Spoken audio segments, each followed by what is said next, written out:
നിങ്ങൾക്ക് ശക്തരാകണമെങ്കിൽ മറ്റുള്ളവരെ ആശ്രയിക്കാതെ ഒറ്റയ്ക്ക് പോരാടാൻ പഠിക്കുക. നമുക്കൊരു സ്റ്റോറി കേൾക്കാം. ഒരിടത്ത് വിശാലമായ ഒരു ചോളപ്പാടം ഉണ്ടായിരുന്നു. കണ്ണെത്താ ദൂരത്തോളം നിരനിരയായി ചോളച്ചെടികൾ നിൽക്കുന്നത് കാണാൻ തന്നെ മനോഹരമായിരുന്നു.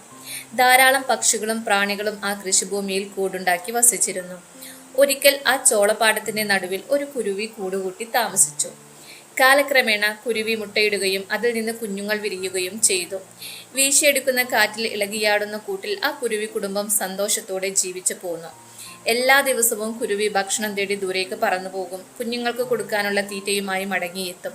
ഇങ്ങനെ പ്രയാസങ്ങളുമൊന്നും അറിയാതെ കുരുവിയും മക്കളും ആ കൂട്ടിൽ താമസിച്ചു പോന്നു. ഒരു ദിവസം കുരുവി തീറ്റയുമായി മടങ്ങിയെത്തിയപ്പോൾ തന്റെ പറക്കമുറ്റാത്ത കുഞ്ഞുങ്ങൾ അങ്ങേയറ്റം ദുഃഖിതരും അസ്വസ്ഥരുമായി കാണപ്പെട്ടു. എന്തുപറ്റി? കുരുവി ചോദിച്ചു. ഇന്ന് ഈ കൃഷിഭൂമിയുടെ ഉടമസ്ഥൻ ഇവിടെ വന്നിരുന്നു. അയാൾ പറയുകയാണ്, ഈ ചോളമെല്ലാം കൊയ്തെടുക്കാൻ നാളെ തന്റെ അയൽവാസികൾ വരുമെന്ന്. അവർ വന്ന് ഈ ചോളമെല്ലാം പറിച്ചെടുത്ത് ചെടികളെല്ലാം വെട്ടിമാറ്റുമത്രേ. ഞങ്ങളാണെങ്കിൽ പറക്കാനുമായിട്ടില്ല. കുരുവി കുഞ്ഞുങ്ങൾ കരഞ്ഞുകൊണ്ട് പറഞ്ഞു. ഓ, അതാണോ കാര്യം? നിങ്ങൾ വിഷമിക്കേണ്ട. നാളെ ഇവിടെ ആരും തന്നെ ഈ കൃഷി കൊയ്തെടുക്കാൻ വരില്ല. കുരുവി പറഞ്ഞ പോലെ പിറ്റേന്ന് ആരും തന്നെ കൃഷി കൊയ്തെടുക്കാൻ വന്നില്ല.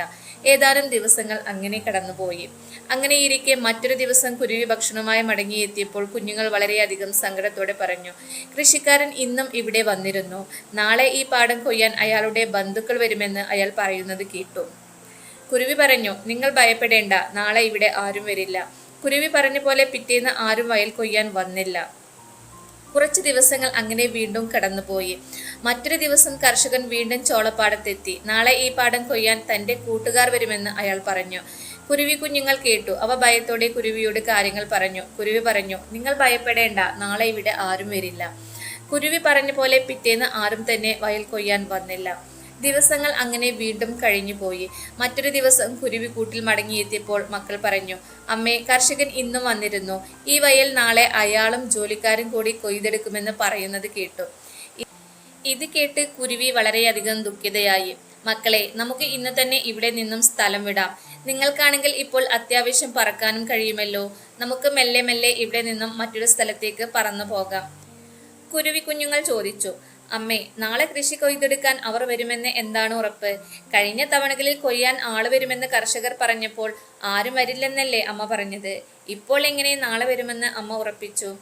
കുരുവി പറഞ്ഞു, മക്കളെ, കഴിഞ്ഞ 3 തവണയും കൃഷിക്കാരൻ മറ്റുള്ളവരെ ആശ്രയിച്ചാണ് കൊയ്യാൻ വരുമെന്ന് പറഞ്ഞത്.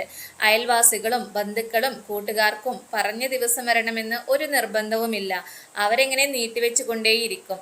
എന്നാൽ കൃഷിക്കാരൻ തന്നെ നേരിട്ട് തൊഴിലാളികളെയും കൂട്ടി വരുമെന്ന് പറയുമ്പോൾ തീർച്ചയായും വരും. നാളെ അയാൾ വരുമെന്ന് പറഞ്ഞത് അയാൾ തന്നെയാണ്.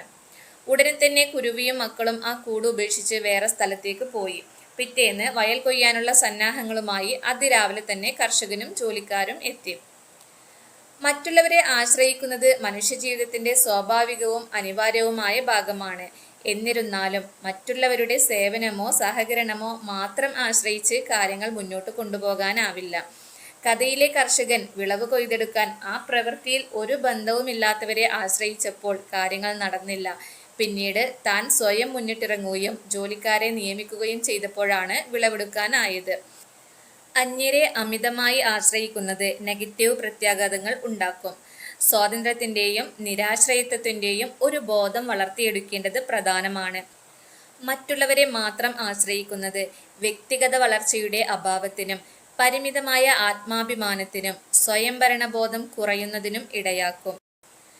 തീരുമാനങ്ങൾ എടുക്കുന്നതിനോ പ്രശ്നങ്ങൾ പരിഹരിക്കുന്നതിനോ നമ്മുടെ ആവശ്യങ്ങൾ നിറവേറ്റുന്നതിനോ മറ്റുള്ളവരെ മാത്രം ആശ്രയിക്കുന്നത് നമ്മെ നിസ്സഹായരും കഴിവില്ലാത്തവരുമായി മാറ്റും.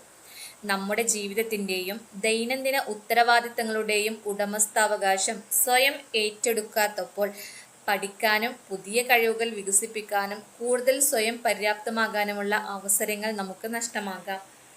വെല്ലുവിളികളെ അഭിമുഖീകരിക്കുന്നതിലൂടെ സ്വതന്ത്രമായ പ്രവർത്തനങ്ങളിലൂടെയുമാണ് നാം പഠിക്കുകയും വളരുകയും ജീവിതത്തിൻ്റെ സങ്കീർണതകൾ കൈകാര്യം ചെയ്യാൻ കൂടുതൽ സജ്ജമാക്കുകയും ചെയ്യുന്നത്.